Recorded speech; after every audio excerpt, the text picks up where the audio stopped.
We do.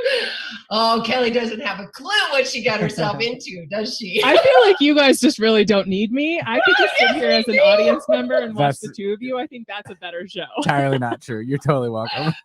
Oh, thank you. All right, you guys, welcome. Clarity with Sue. If you want the newsletter, if you want to copy the show, you want the show notes, the juicy stuff behind the scenes, all the special links, you know where to go. claritywithsue.com/newsletter. Just go to Clarity with Sue and you're going to see the little newsletter pop up, and it's called Love Bumps because I'm giving you some loving. So are my guests. Today we are going to be talking about podcasting and the owners of Soulfire. And you know what, we're going to get more into the why and the culture of why they did this. And I think this is super juicy because when you know that something isn't there or you get frustrated with something, so you're going to create something that's completely magical and amazing, and fighting through the fear and the cobwebs of all of that and creating something pretty amazing.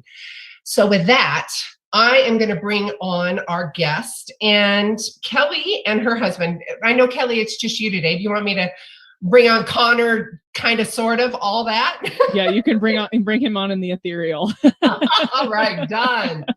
All right, here we go. I'm going to do the formal bio like I always do, we're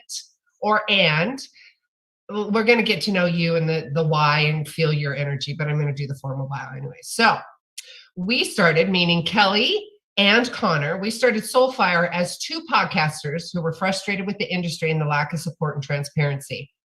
I understand that completely. So we brought together the brightest and most creative minds and put everything in one place for you. We really believe podcasting doesn't have to be so difficult, and having a team to support you is the best way to ensure growth and the space to do what you really want.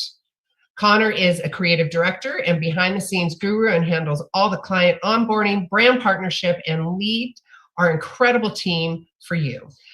Here we go. And there's Miss Kelli. We've got you here on the show today. And do we talk about the bun? The bun in the oven. Yes, we can talk about the bun. The bun. I was trying to throw out a slow pun and you caught on really good. So welcome, Kelli. Hi. Hi. Thank you for having me, Sue. Yes. Okay. So I do the formal bio, love, but let's get to know you, the juicy stuff, the behind the scenes. And I get that.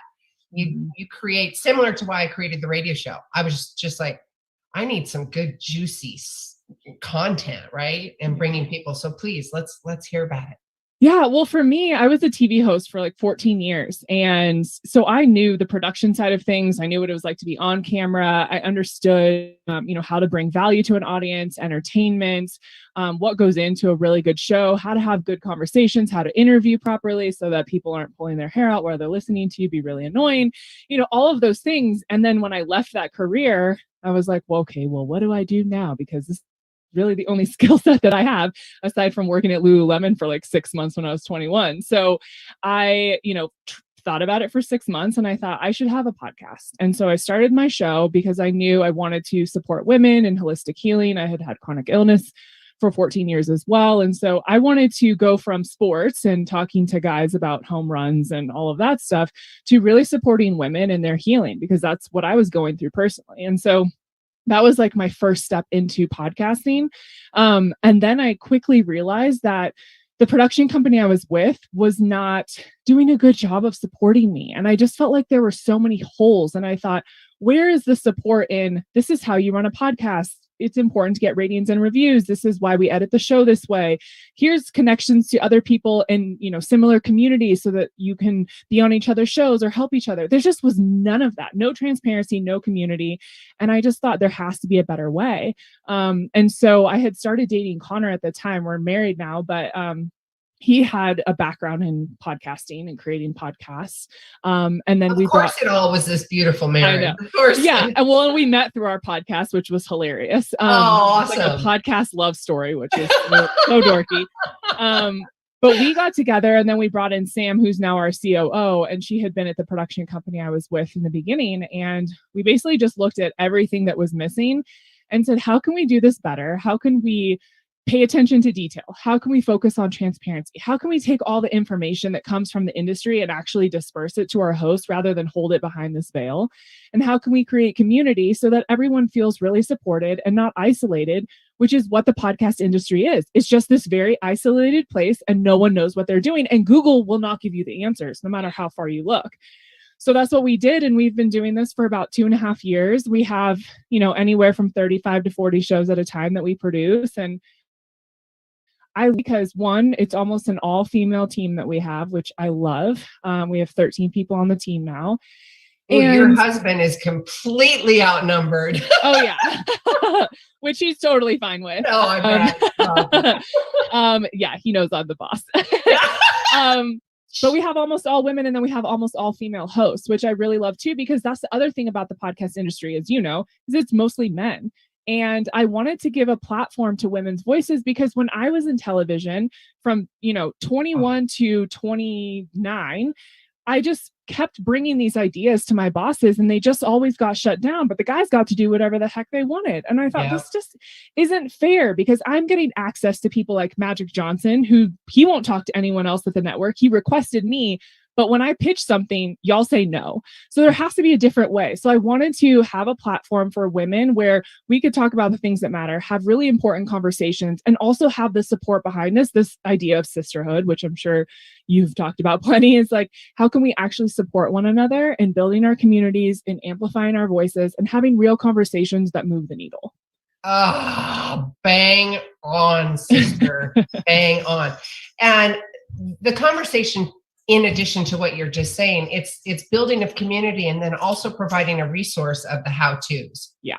Instead of just being out there alone. And I know I've been doing this for going over 12 years now. And I know when I first started, although the space that I'm in right now with Sandusky and KKNW, they've been really great supporting, but I'm also on terrestrial radio. Now, I need a whole nother team when I go back into the podcast world and to be able to have that community.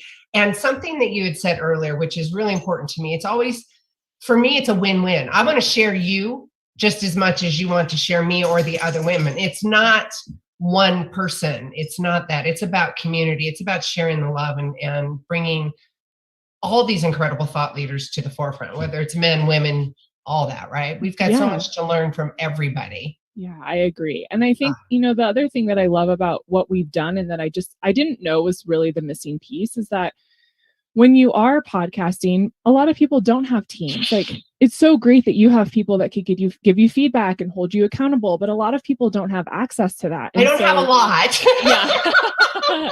Benny would be the biggest one, but yes. Oh, yeah. But I just feel like what we've been able to do is just kind of hold people's visions for them and also be a reflector of what's not working. So much of my job is not actually about the production side of things. People really come to us now because we're able to give them feedback and look at their business and their podcast from a holistic view and say, okay, here you have this course, this offering, this retreat, you have the podcast, you have your business and your clients, but something's not making sense. Where are the missing pieces? And we're really able to step in and look at that from our perspective on the outside and say, here's what you're missing. Like, your content isn't clear, or your messaging doesn't make sense, or you think you're talking to this audience, but you're actually talking to this audience, because we get so in our own bubble and we think that this is what's going on. And so often we're wrong, but we don't have anyone to give us feedback. And I love that about this because it's not about podcasting. Podcasting is sort of an aside. It's really about higher level clarity and messaging and how you're talking to your community, how you're building community, and then everything else falls within that. I love it. And there's so much more than just the CEO or owning the company of Soulfire, what you guys are doing and what you're providing. Audience, I want you to hear this because they provide, you've got courses, you've got support. Can we talk about that, noodle on that a little bit? Because I think that is super, super juicy. Yeah. So we do monthly production. So if you have a show and you say, hey, I want to give you everything, please handle it from, the bare bones, the raw audio video to the completed product. putting it on YouTube, all of that. We can do everything for you. But I think the other offerings that are really cool is we have the pod course, which for people who are going to be doing this on their own, they can take that and we literally teach you everything we do. We hold nothing back. We have tutorials on equipment, how to have conversations, how to ask questions, how to upload your show, things to do for marketing, what your thumbnail should look like. Like we literally lay everything out there, which is an amazing resource. And then we also do strategy for people. So we can do a consulting call with you. So you can bring us your podcast. You can say, hey, Kelli, I don't know why my downloads aren't growing. This is, these are all my show titles. These are the numbers. This is my messaging. This is my goal. Can you help me figure this out? And we'll walk through step by step everything and give you feedback. And then we also can launch your show for you and then basically give it to you so that you or your team can do it. So we'll go through a regular onboarding as if you're our client for 6 weeks. We'll create all your artwork. We'll do a couple episodes, trailer, description. We'll help you build the vision, all the goals, who you're talking to, all of that stuff. And then after 6 weeks, you take it and you do it. And you have an entire framework for how to edit the podcast, how to put it out there. We've taught you everything. So then if you're not someone who can afford to do monthly production with us, or you already have your own team, but they needed some support, then we give that to you and then you have ownership of it. And for me, it's all about empowering people to take ownership of their own content and their show. Whether we're doing production for you or not, I don't care. I just want you to be able to ask the right questions, have clarity around what you're doing, and be able to meet your goals and understand what your goals are. So many people come to us and I'm like, what's the goal of your show? And they're like, I want to help people. And I'm like, that's great, but we got to go a little deeper, right? So it's like, how can we get more clarity so that you can actually meet your goals?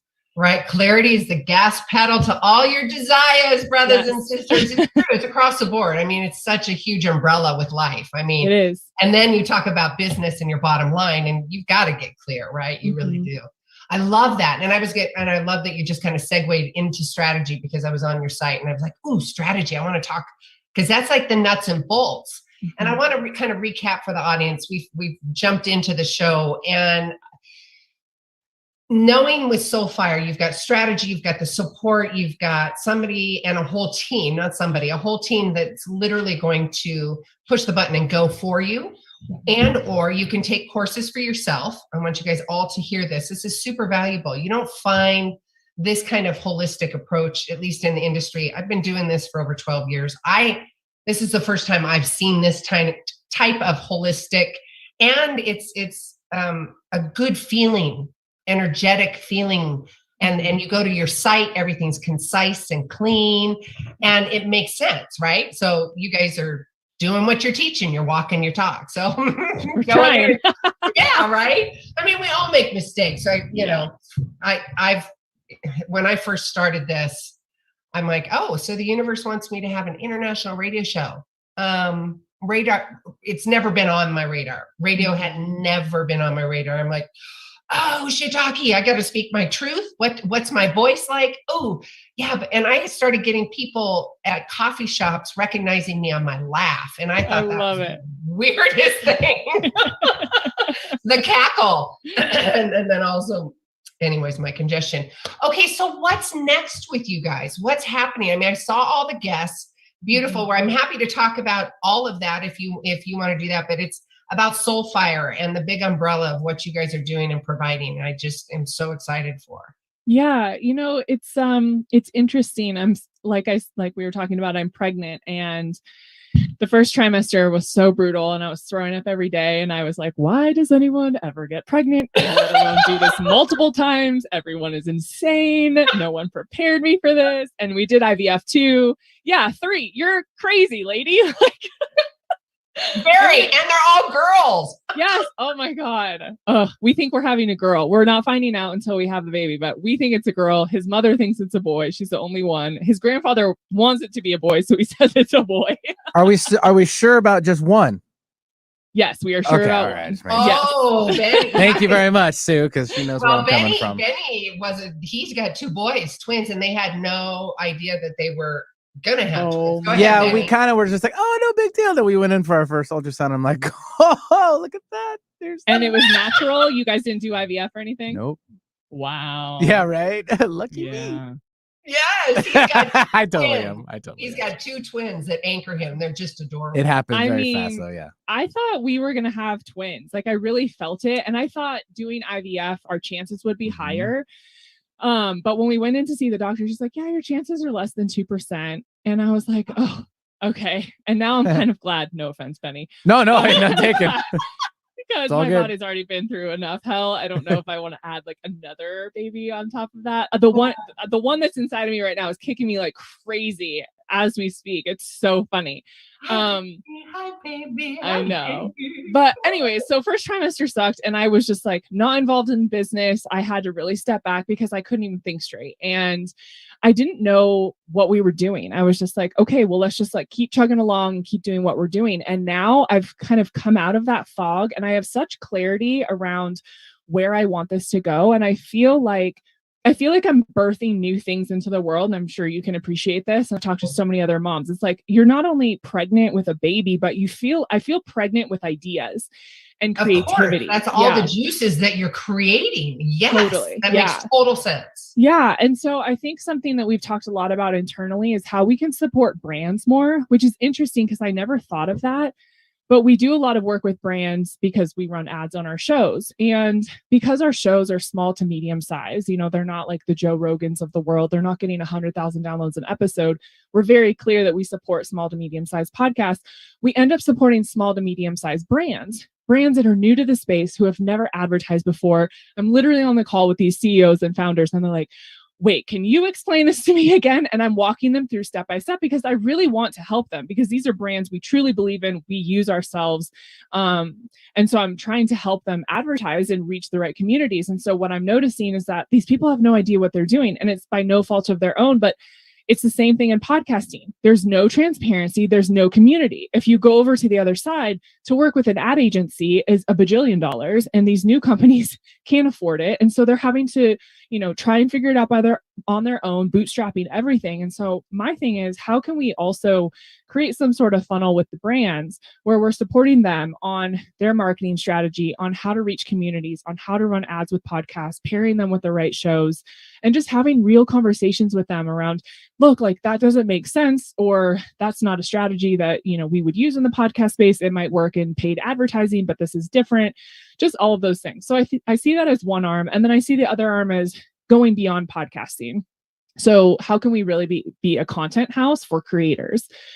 We do such amazing video work, which is why a lot of our clients come to us, which I love. And I didn't anticipate either, but our head of video, Josh, is just incredible. And he just took it and ran with it. And so it's how can we... And with your background in TV too. Exactly. I mean, come on. Yeah. And so I think it's how can we work closer with creators, not just podcasters, on getting their message out there, on sharing with their communities and creating really fun, different content and thinking outside the box. So I think those are sort of the two avenues that we want to build upon of the shows that we already have, just to sort of round out our offerings.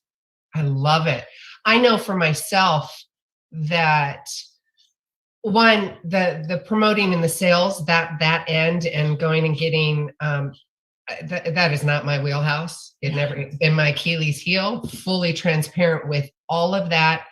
And why would I talk and advocate for the audience, and I'm sure you've heard this too, but why would I want to do and spend energy on things that I know I'm not good? It's the delegation game, right? Mm-hmm. I don't know what I don't know. And I do know what needs to happen. However, I want to be here and in my genius and my juicy stuff and talking to the people. And, I don't want to have to be spending all my bandwidth spinning a wheel that I don't know how to spin. Yeah.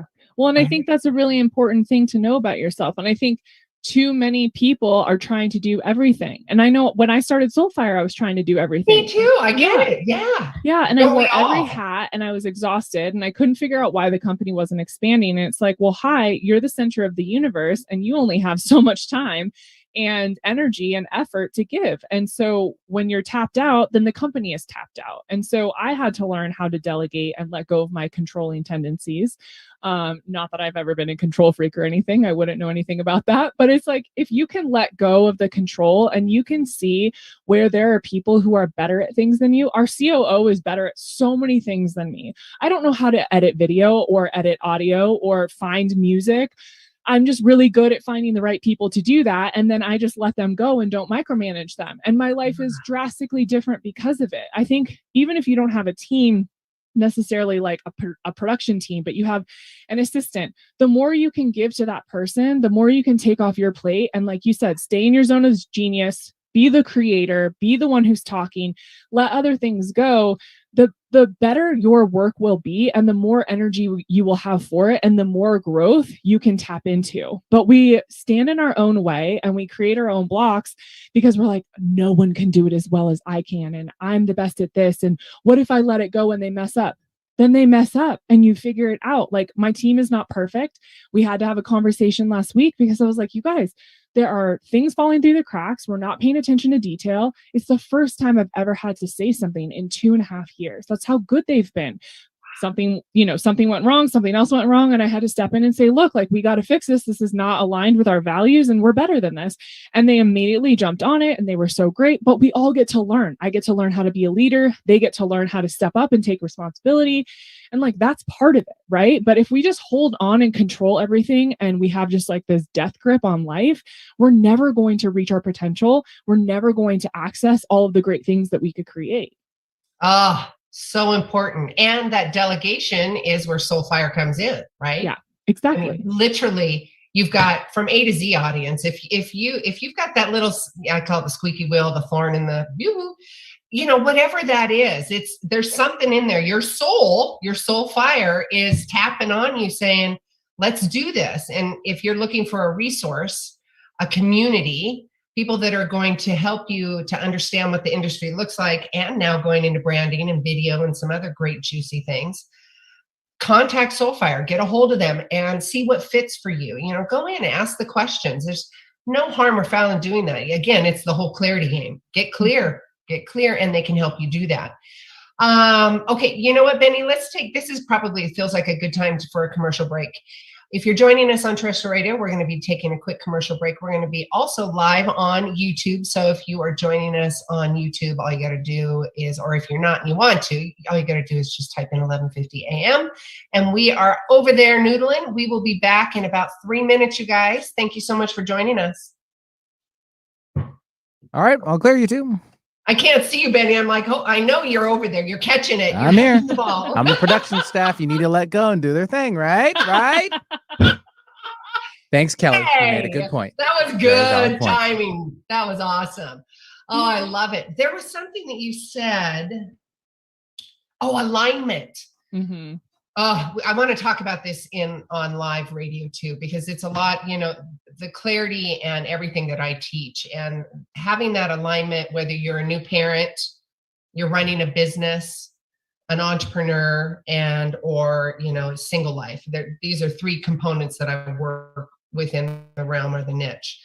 My juicy spot is the new parents or the entrepreneur, because, well, all of them, I'm in all of it, but that's where I love it. Like, and then where I'm going with this, Kelli, is the entrepreneurship and the alignment. So when you were able to show an example to your team and say, hey, we're not in alignment here. And I was like, oh, that's brilliant, because you guys have already established, I call it a PCC, a personal code of conduct, where you've aligned with your team. So you don't have the turnover. You don't have the cancer in the team that creates turnover, creates money, time, energy loss.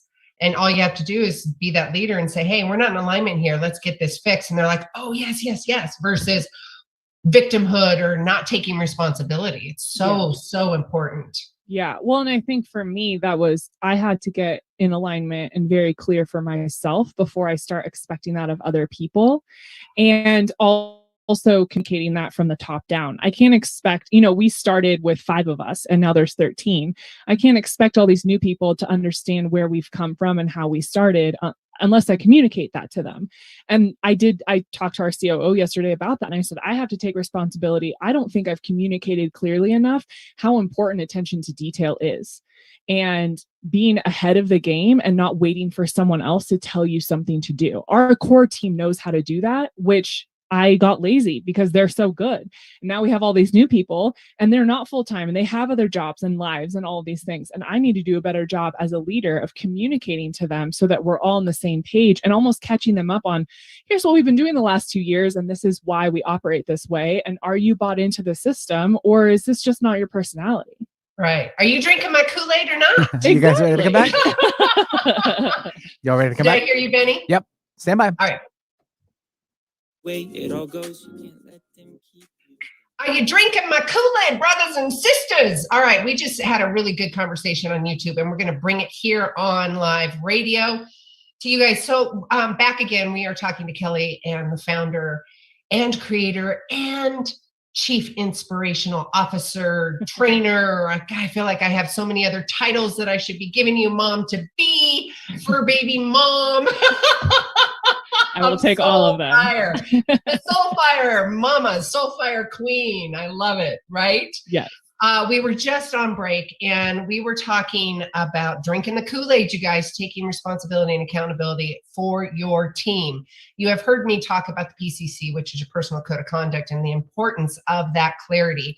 If you're an entrepreneur, if you're a new family, a new parent, even if you're single and looking to attract that ideal partner, you have to get clear on who you are and how you're showing up.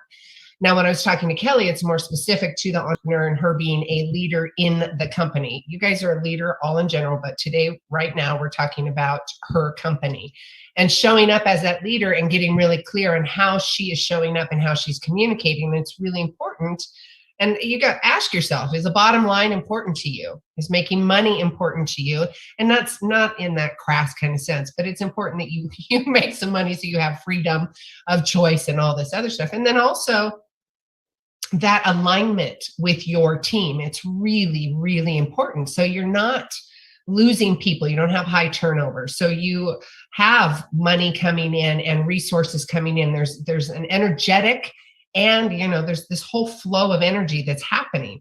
And when it starts to get sticky, things start falling through the cracks and you're like, whoa, wait a minute. So let's have that conversation and talk to us about that leadership role and how that's changed for you and Soulfire too, because I think that's super important. Yeah. I mean, when I was in television, I just did what everyone told me. I had bosses. I had the Lakers bosses, the Galaxy bosses, the Dodgers bosses, and then my TV bosses. And it was just so many men just telling me what to do. And so I just fell in line and followed the rules and did what I needed to do. And I was a leader in sports, but running a company is so different. And especially when you're dealing with adults, when you're young and there's kids and it's different, I just feel like the way you approach it is so different. When you're dealing with adults, people are very set in their ways.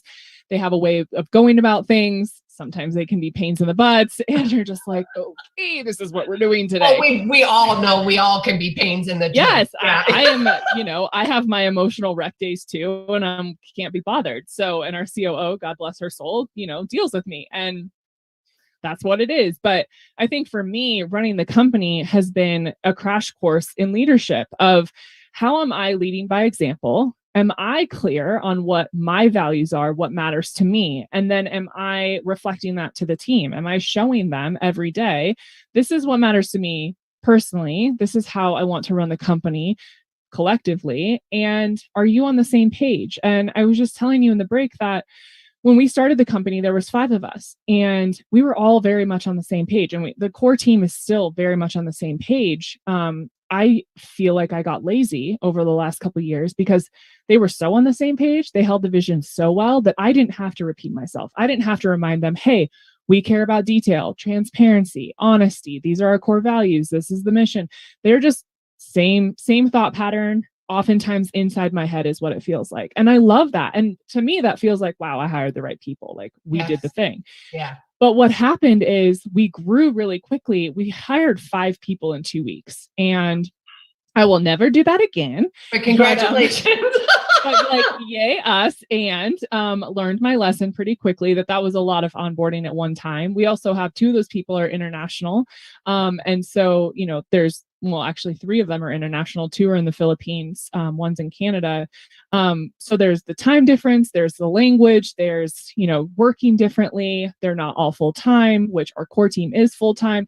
So you're just dealing with a lot of different variables that we hadn't had. And things have been dropped in the last month, and attention to detail has not been as big of a focus. And there is nothing that drives me crazier than things being misspelled on videos or in show notes. And I just want to pull my hair out and just stab myself in the eyes. It's bad. I just did this with my team. Literally. I saw the newsletter that popped out this morning. I'm like, did anybody do a spell check? Like when I read books, I just had a friend who published a book, and it's like self-published, but not. And so she has editors, but it's still self-published. Anyways, I'm reading her book and I had to text her. I was like, yo, love you so much. Really proud of you. Every single page has a grammatical or at least one spelling error. And everybody needs a friend like you in our wheelhouse. Well, I'm like, you spent $10,000 to have this book published, and they have an editor and they're not catching things that are so glaringly obvious to me. I'm like, do you have an editor? Do you want me to edit your book for you? She's like, no. She's like, I actually caught it. When I was doing the audiobook, they're fixing it. I'm like, okay. But it's just things like that where I'm like, look, our clients pay like $2,200 to $2,800 a month for us to work on their show. I freaking expect better of us. They shouldn't have to message us and say, hey, you messed this thing up. Right. And it's very rare, right? I'm making a big deal about it because this is a value of mine. It's not like our team is messing up all the time, but it happened a couple times. And that was enough for me to be like, this is so inappropriate. This is unacceptable behavior from us. We pride ourselves on attention to detail. We pride ourselves on being a one-stop shop where we do everything for them so they don't have to worry about this stuff. No babysitting. Exactly. No babysitting. Exactly. And so I realized, and I talked to my COO, Sam, about this. I said, I have to take responsibility for getting a little lazy because I don't think that I was clear enough and verbalized this enough to our new hires, how important attention to detail is to us. It is literally the bread and butter of what we do. And if we're not doing that, then why are people going to pay us a lot of money to handle their stuff?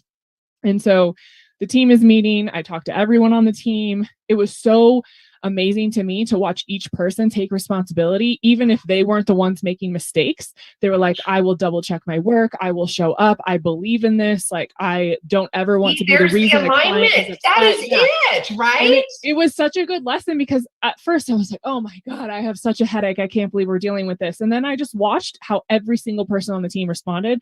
I was like, y'all are the reason I do this every day. You're so amazing. And they're so aligned. They just made some mistakes because they were doing too much and working too fast. And they just needed a little like, okay, let's reset and focus on what matters. And so it was the best lesson for all of us. I love it. I love the genuine, authentic. Oh, hang on a minute. You're going to have to continue talking for me.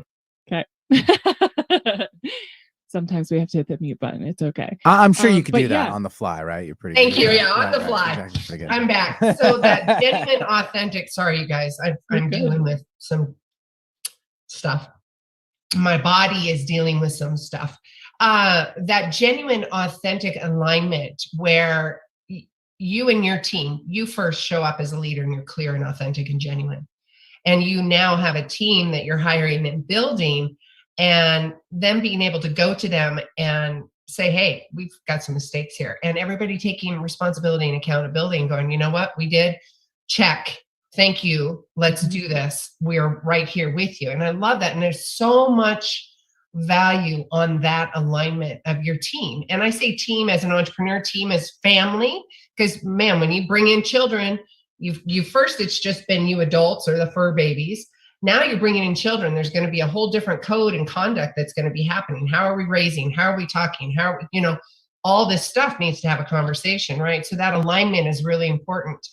There was a conversation that I had, where was that? Or maybe I was listening to Brene Brown in one of her conversations, and she had reiterated what I was talking about, the importance between your personal and your professional life. And that alignment has got to go into your professional. You can't have one or the other.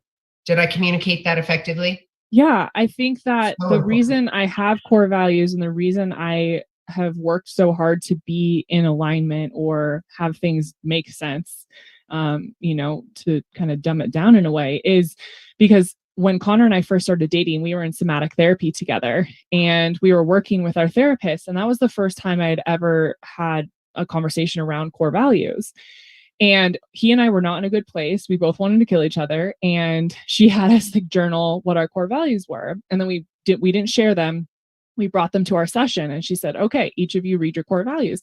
And there were 5 values each of us had, and 4 of them were exactly the same. And she was like, see, this is why I had you do this, because y'all think that you're so different and you want to kill each other right now. You're very aligned, but the way you're showing up, the way you're communicating is different. So how can we focus on this and understand that you are different people with different patterns, different communication styles, but that at the end of the day, you both want the same thing. And that changed our relationship because it allowed us to see we're on the same team, even though we don't show up the same way all the time. And we want the same things out of life. And so when I took that, when we were creating Soulfire, I didn't do it in a very professional manner. I didn't like write these things down and say, these are our values and everyone. It was just a known thing. It was a felt energy around how this company was going to operate. And I think there's so much to be said for how we live our lives in our homes and personally, and the way we take that to our business. Because I don't know about you, but when I was in TV, I felt like I was living a double life. I had chronic illness. I was a people pleaser. I was, showing up to get attention and validation from men to tell me that I looked cute on TV and my skirt and the whole thing. And then I would go home and I was miserable and I hated myself and I didn't like my body and all the things. And so I think that if you're someone who's ever lived a double life or had to like be one person here and then shift to be another person, the whole point is that it doesn't have to be that way. You get to just be all of you everywhere you go.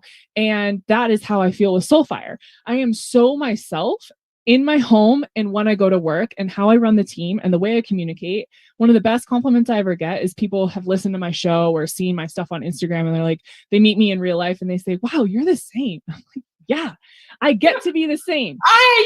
Celebrate it, right? I get you. But it's so rare. It's so rare. And I think it took me a long time and I'm still working on it. But if you're aligned with your values in the way you operate in life and in business, you don't have to try so dang hard.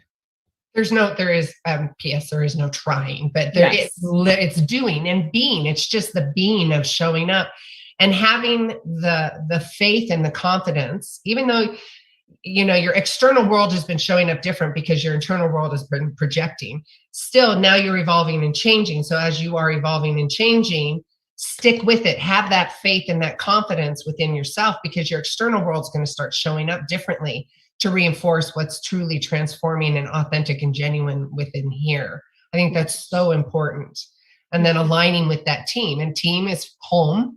Team is entrepreneurship. Team is, finding your ideal partner, whatever that looks like. Yeah. And not being afraid to have hard conversations. Like I said, I was a people pleaser. I was non-confrontational. My mom was super confrontational. She passed away a couple years ago. And in the last few years, I've really reflected on how confrontational she was and how that caused me to be so non-confrontational and to be a pleaser and to, just live up to her expectations and to always do what I'm told. And I think one of the greatest assets and skills that I have now is to have hard conversations and be okay with being challenged and not being right. If I wasn't right, then I did something wrong and I was a failure. And now I'm so open to being wrong. And I don't even think it's about right or wrong. I think it's, the best decision based on whatever circumstance you're in. Right. And it's not about the ego of like, oh, but I was right. It's like, does this make sense? No. Okay. Like move on. Yes. And I think if you're able to have hard conversations in your relationships, whether it's with friends or your partner, and then hard conversations in your business, that allows you to stay in alignment. If you're not having hard conversations and you're not being challenged, then you get kind of in your own bubble and you only hear the echo chamber of yourself. Your own narrative. Course, yeah. And it's like confirmation bias over and over again. But how can you open up to other people's ideas and different lenses through which you can see the world and say, oh, I totally see where you're coming from on that. Like, that makes sense. Let's do it your way. And that feels really good because, again, the delegation, right? It doesn't have to be all about me and my beliefs and what I think is right and the stamp of approval of the CEO. It's like, oh, actually, you have a way better idea. Let's go with that. Totally. And I love that energy of this conversation. And one being, it's okay. It is okay. I don't know what I don't know, and that's okay. And I think that, I know growing up in teens, the teens and the tweens and all that stuff, you're in that petri dish of trying to prove yourself. You have got things bombarding you left and right, whether it's family, coaches, other kids, because they're doing the same thing. So it's coming at you left and right. So you've got to armor up with an ego of some sort because you've got to have some kind of self-protection, right? Mm-hmm. And then all of a sudden, whether it's the self-protection of recovering people pleaser, the codependency, recovering codependency, all that, which right here with you, sister, completely.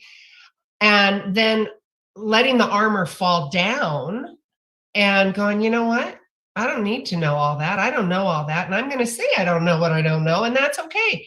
Let's learn from each other. I call it the CCs, compassionate curiosity. Have a lot of compassion, not only for yourself, but for me, and get really curious in the conversation, because it takes that little angst, that sting out of it. Let's get curious. Can we get curious about this?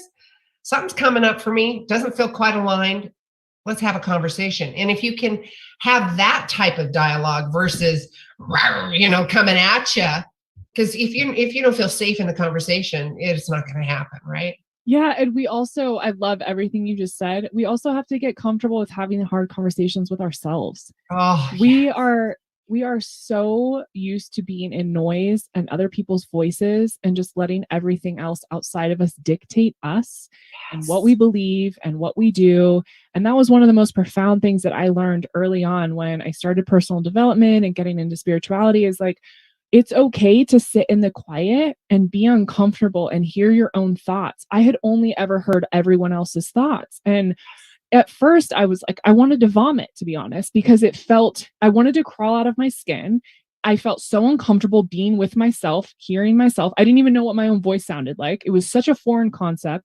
And the more I sat in the quiet, the more I was with myself, the more I heard myself, is like the intuition popped in. And it was like, hey, you don't actually believe this. This is your mom's pattern because she was abused as a child and felt like she had to protect herself. And this was perpetuated as a cycle in your childhood. And so now you think this is how the world operates and how you have to react to things.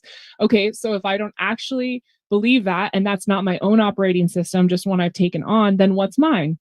And then you just have to have honest conversations with yourself and ask yourself better questions. It's something I've talked about for years on the show that I share with everyone, is how can we ask ourselves better questions, not other people. Yes, of course, we want to ask other people better questions, especially if you're a host on a show, whatever. But how do you ask yourself better questions? How can you be open to what the answer is, even if it's uncomfortable, especially when it's uncomfortable? Because lean into that's the answer. That's the juicy stuff. Yes, it so is. And I love this conversation. My God, it's so good, Kelli. I knew for myself exactly where you're at when I was leaning into all that. I remember saying to myself, well, shiitake, I've been doing everything for everybody else. Who am I? Where am I? What am and I think that evolution was when I was, giving birth to my first kids. There's, we have iterations of life and transformation. We expand and keep growing. Not that I'm bigger, better, or greater. It's just an expansion of self and self-love. I remember I was on a jog and I was like, well, what does love mean to me? If it's been a narrative of somebody else and I have been getting love externally, and then there's resentments and all this other stuff because I ain't getting my needs met because blah, blah, blah, blah, blah, all that domino effect, right? And I'm like, well, I don't even know what that looks like or feels like. And I would go back in my memory bank and remember a godfather or a hug or something like that. But what it took for me to create a new habit, a new neural pathway, is literally I went on YouTube and I found puppies and babies giggling. And I could smell the puppy breath and that baby belly laugh. That's just so, look at your smile, right? You know exactly. Yeah. It's pure, just love. And then when I was getting into my, drunk monkey space or something, or I was even intending to have a conversation with an ex-in-law or my mom, I would go into that video and really own that energy and have that self-love for myself, creating an internal neural pathway here and my heart, and then building on that confidence, right? And then things would start showing up in my life that was like, oh, I do love that. And I get to choose. Oh, I don't like that. Nope, we're going to swipe left. I think that, and that value and that hope and that trust that, oh my God, I get to make that choice now. Isn't it amazing too that comes up in pregnancy? That is the last week of my life. It's so funny you bring that up because so we did IVF, like I mentioned. So it was about 7-8 months of me injecting myself with things and taking pills and just being a psycho on hormones. And it was the worst experience of my life by far. And I was telling Connor this morning, I finally feel like myself, because what happened last week is that I broke.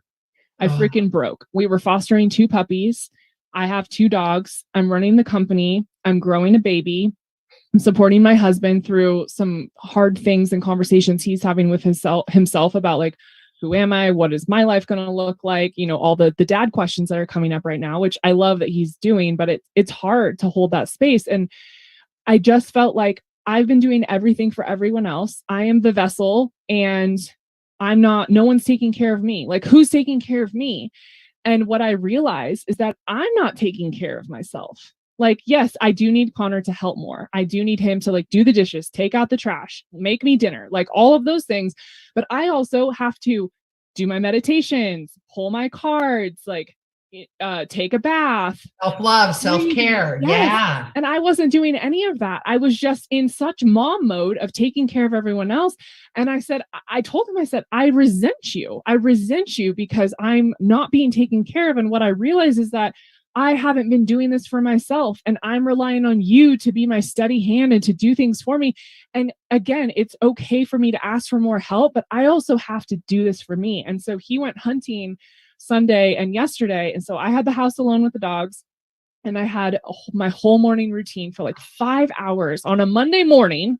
Should have been working. No, I was like, I have to come back to myself. I have to be back in my body. I need to ask myself what I need. I need to just be in the quiet and breathe and come back to me. And I feel like a different freaking person. And I told him, I said, I just needed this space to breathe and to do things that make me feel good. Like, I love Put going this walking in your with calendar. you. Put this in your calendar. Yeah. So especially after that baby comes, because I'm telling you, girl, 3 girls back to back. I was either breastfeeding or pregnant for 6 years solid. I'm telling you, you lose yourself. Totally. And I realized that and so many of my friends already have kids. We're a little late to the game. And that's one thing they always say. And I'm like, I'm so glad that I am learning this midway through my pregnancy so that I remember this when it comes time that there's a baby in the house. And I know that, I'm going to be going and doing something for the next hour. Everyone leave me the heck alone. Yep. I need that for myself. And I have to honor myself and not be the martyr and like do everything for everyone else. No, that's not What okay. What kind of example is you're giving to your baby too? Exactly. And you teach people how to treat you, right? So it's the same thing with Connor, the in-laws, the friends, and yourself, right? Yes. Yeah. And then how am I a good business leader and running my company when my cup is more than empty? I can't show up. Like, I can't be good at my job. So it's just, it goes into everything. It was such a good gut check for me. I'm so proud of you. Thanks. I'm telling you, that's woman to woman, mom to mom, sister to sister, and men, women, whatever that role is in your life. I think that's a really good metaphor for life. Do a self check-in, my loves. I mean, having that time for yourself, and I speak so much from experience. I lost myself for years, diminished myself for years. I was a yes to everybody else except myself, and then who got resentful? Who lost out in the end? I did. And then when I started changing, because I was the giver, the takers of the world didn't much care for that. I'm shocked. I know, right? Huh. Totally. And, now I am the happiest, freest, most liberated I have ever been in my life. And over these last 4 years. I was with my girl's daughter for 22 years, good man, all of that. However, like you, I was a different person. I wasn't able, and then, talk about hormones and shutting down, not speaking my truth, couldn't speak my truth. And if I did, it wasn't heard. It was just this blah, blah, blah, blah, blah thing. With all of that, again, going back to that liberating of energy, being honest with yourself, having those tough conversations with yourself. And I don't say tough in the oh my God, I'm going to have to climb that hill again. Just lean into it. You know what? And if it doesn't fit on you anymore, I kind of do the hat check. Oh, that's a cute hat. It looks good that way, or it looks good this way. Yeah, it doesn't do it. Swipe left, get rid of it. You don't need it. It's just, it does not serve you anymore. I love this conversation, Kelli. It feels like I've been sitting here for a couple of days just talking to you. It feels really good. We've got a couple more minutes here. Is there anything that you want to end the conversation with? Well, I feel like this probably has people asking themselves questions or like reflecting on how they're living their lives. And I think one of the biggest questions is, well, how do I start? How do I ask myself better questions? What do I do with all of this information now that I kind of feel triggered and I don't know what to do? And the thing that I always share is that journaling has been one of the most profound tools that I've ever found. And I think that if you're scared to have hard conversations with other people and you're nervous about doing it with yourself, the journal is such a safe space to do that, because who's going to see it? It's not going to judge you. The pages aren't going to jump out and be like, "Oh, loser, why would you think that?" Right? It's just, you get to be in a really safe and sacred space with a journal, and you can share whatever. And if you've never journaled before, that's okay. Just start with whatever's on your mind. Like, I'm drinking coffee, the sky is blue, like whatever it is for you. But it's a muscle that you have to build and you have to practice. And the more that I journaled, the more that I found myself, and the more that I found those truths that were kind of hiding within me that I was scared to acknowledge. And I think you can probably, resonate with this, is we create these stories in our minds and in our bodies that are so scary. Once I got them onto the page, I realized like, oh, this is not the monster I thought it was. So I think it's really helpful to get it out of your body, to see it in front of you and say, oh, that's that thing that I've been so scared to admit for 20 years. Like I just got it out. I admitted it. Okay. The next step is to say this to my husband or to my best friend or to myself out loud. And when we do that, we get to find more of ourselves. We get to have access to those deeper parts of ourselves that are hidden or suppressed, whether it's in communication or sexuality or family dynamics, any of that. And it is so liberating. Like you said, there's such a sense of liberation and freedom that comes with just being honest. And I think the journal is a really perfect place to start. Yes, journaling and gratitude. Mm-hmm. Gratitude. And I say gratitude, and my show has always been about gratitude. It's a gratitude cafe before it was Clarity with Sue. And gratitude has been my foundation piece. Gratitude and thankful for the lesson I'm learning. Thankful for the conversation, the hard conversation. It's still an education. It's black or white to me. It's still an opportunity to learn. The contrast within that is still an opportunity to learn, versus taking the victimhood or, oh, shiitake, I'm scared, that kind of thing. Let me swing all the way back around, Kelli. At the top of the hour, and I was introducing you and Connor and your whole team. And Soulfire, it is a podcasting epicenter for small businesses, and it is a community, and their niche is that small business, that entrepreneur. They teach you from A to Z, or you can pick bits and pieces of what you do want to do. You can delegate them off. They will train you. They will teach you. They will educate you. They have online courses. They can hold your hand if you want. Well, metaphorically speaking, not enable you folks. I will hold your hand through Zoom. Or yes, totally. I wanted to remind all of you who I was talking to, because we got into such a beautiful soul conversation. And that's Soulfire. So if you can go to, it's soulfire.com, right? Soulfire Productions code. Productions.com. That's right. Soulfireproductions.com. Strategy pod courses. Go on there, you guys. I highly, highly recommend leaning into that. If you have been or had a desire, get clear on this and go to Soulfire Productions and get your answers or your questions answered. Miss Kelli and Connor, congratulations on the baby. Thank you so much for joining us today. Keep leading, keep loving, and thank you so much for joining us again. Thank you. It's a great conversation. Thank you so much, Sue. This has been so fun. I really appreciate you. So And you, welcome. Benny. Oh, And thank you. Benny, Benny. Yay. Yay! All right, I'm here. you guys. We will see you next week. And remind you, newsletter, Clarity with Sue. Go in, type in your email. We don't spam. It's once a week. You get special links and goodies from me. And until then, each of you are a gift. So get out there and share yourself with the world. All clear.